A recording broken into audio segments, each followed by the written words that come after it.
لفظ محبت جتنا سننے میں بہت پیارا اور حسین لگتا ہے، اس سے کہیں زیادہ دردناک اور تکلیف دہ ہے۔ جی ہاں، محبت کے پہلے حرف میم کو ہی دیکھ لیں۔ اگر محبت مل جائے تو ملن، اور نہ ملے تو پھر موت۔ محبت میں بے وفائی کرنا صرف گناہ نہیں ہوتا بلکہ ایک قتل ہوتا ہے۔ خلیل صاحب کے ڈرامے میرے پاس تم ہو کے اختتام میں دانش کی موت، مہوش کی بے وفائی کی سزا میں محبت کے امتحانات ہی دکھائے گئے ہیں۔ آج کی ویڈیو میں میں اس سوال کا جواب دوں گا کہ دانش کی موت اس ڈرامے میں کیوں ضروری تھی، خاص کر بے وفائی کا جو سبب خلیل صاحب نے دیا اس کو اجاگر کرنے کی کوشش کروں گا۔ آپ سب سے گزارش ہے کہ اگر 25 ایپیسوڈ پوری دیکھی ہیں تو چند منٹ کے اس ویڈیو کو بھی آخر تک دیکھیے گا، انشاءاللہ آپ کو ساری بات سمجھ آ جائے گی۔ تو پہلے میں آپ کو کلیئر کر دوں کہ محبت کوئی چلتی پھرتی ٹرین نہیں، جب دل کیا اتر گئے، جب دل کیا سوار ہو گئے۔ محبت تو انمول اور لازوال رشتہ ہے جو ایک بار ہو جائے تو کبھی مٹ نہیں سکتا، بشرطیہ کہ محبت حقیقی ہو۔ آج کل ایک نظر میں محبت ہو رہی ہے، دن میں 5 بار محبت ہو جاتی ہے۔ یہ تو لفظ محبت کی بھی توہین ہے۔ یہی وجہ ہے کہ پورا پاکستان چاہتا تھا کہ دانش ہانیہ سے شادی کر لے، یعنی پورا پاکستان ہیپی اینڈنگ چاہتا تھا، مگر محبت تو ایک بار ہوتی ہے نا۔ وہ کیسی محبت کہ کوئی بے وفائی کرے، کوئی دغا کرے اور اس سے محبت ہی ختم ہو جائے؟ ایسی محبت کا کوئی فائدہ نہیں۔ بے وفائی کی سزا تو اس بے وفا کو ضرور ملتی ہے، مگر محبت کرنے والے کی محبت کا تقاضا یہی ہے کہ سانس نکلتی ہے تو نکل جائے۔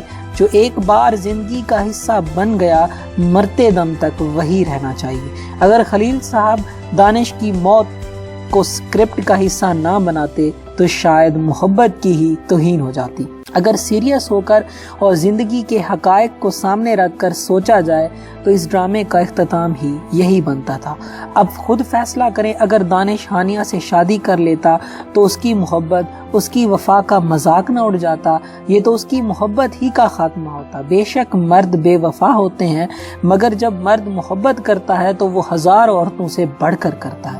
اگر یہ شادی ہو جاتی تو یقین کریں مرد کی جو بے بسی خلیل صاحب نے پورے ڈرامے میں دکھائی ہے اس کا ہی مذاق بن جاتا۔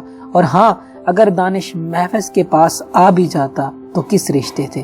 اس محبت کے رشتے سے جو مہوش نے کانچ کے ٹکڑوں کی طرح باپ کی حیثیت سے جو بیٹے کی خوشی کی خاطر موت کے دہانے پر چلا گیا۔ یقین کریں دانش کی موت ہی محبت کی جیت تھی، اور مہوش کا واپس آنا ویسے بھی شریعت کے خلاف تھا۔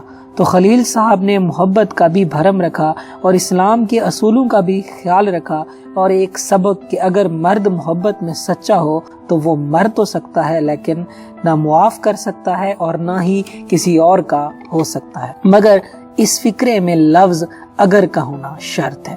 یہ سب سے بڑا کڑوا سچ ہے کہ زیادہ تر مرد محبت کرتے ہی نہیں، اور اسی کڑوے سچ نے مردوں کو وحشی بنا دیا ہے۔ لیکن جب مرد محبت کرتا ہے تو پھر جان چلی جائے بے وفائی نہیں کرتا۔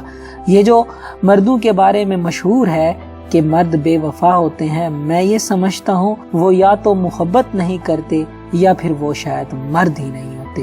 اور یہ خلیل صاحب کی قلم کی طاقت ہے کہ کروڑوں لوگوں کو رلا بھی جاتے ہیں اور ایک سبق بھی سکھا جاتے ہیں۔ اگر یہ میری ویڈیو اچھی لگے تو میرے چینل کو سبسکرائب کریں، شیئر کریں، کمنٹ کریں، اور سبسکرائب بٹن کے ساتھ بیل آئیکن ہے اسے بھی پریس کریں۔